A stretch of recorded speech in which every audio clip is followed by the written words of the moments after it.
హరే రామ హరే కృష్ణ వేదికను అలంకరించిన పెద్దలు మరియు నా తోటి విద్యార్థులందరికీ నా నమస్కారాలు తెలియజేస్తున్నాను. నా పేరు తరుణ్, బైపీసీ మొదటి సంవత్సరం ఆంగ్ల మాధ్యమంలో చదువుతున్నాను. ఈరోజు నేను చెప్పబోయే అంశం ఏమిటంటే స్థిరత్వం, గాలి, నేల మరియు జల కాలుష్యం, వాటి మరియు మానసిక ఆరోగ్యం. మనకు ఉపయోగపడే వాటన్నింటినీ పంచభూతాలు అని అంటాము. పంచభూతాలలో ముఖ్యంగా గాలి, నీరు, నేల, నిప్పు, ఆకాశం, వీటన్నిటిని మనం పంచభూతాలుగా పేర్కొంటాం.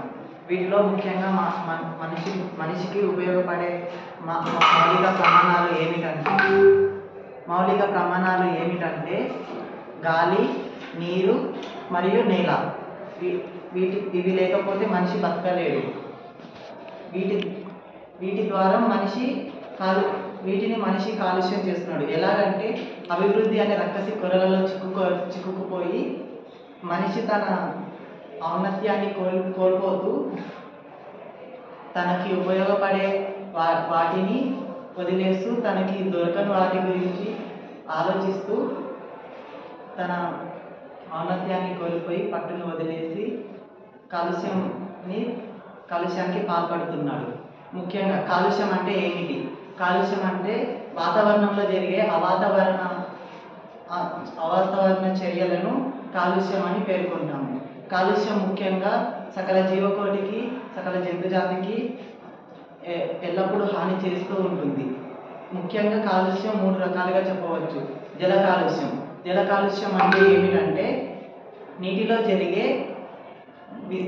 జరిగే చర్యలను మరియు దానిలో కర్బన రసాయనాలు కలవడం వల్ల వచ్చే ముప్పులను జల కాలుష్యం అని పేర్కొంటాము. జల కాలుష్యం వల్ల నీటిలో ఉండే జంతుజాతికి మరియు నీటి బయట ఉండే మనుషులకు కూడా ఎంతో కీడు జరుగుతుంది. ఇంకా జలాన్ని మనం పూర్వకాలంలో పవిత్రమైనదిగా భావించి జలానికి పూజ చేసేవారు. కానీ నేడు అట్టి జలాన్ని మనం నాశనం చేస్తూ కాలుష్యానికి పాల్పడుతున్నాము. నేల, మన పురాణాలు నేలని పవిత్రమైనదిగా భావించి భూదేవిగా పేర్కొని ఎంతో పవిత్రతతో పూజలు చేసేవారు. కానీ ఈ నేటి కాలంలో అట్టి నేలకు ఎన్నో ముప్పులను చేపడుతూ నేల కాలుష్యానికి పాల్పడుతున్నాము. మరియు వాయు కాలుష్యం.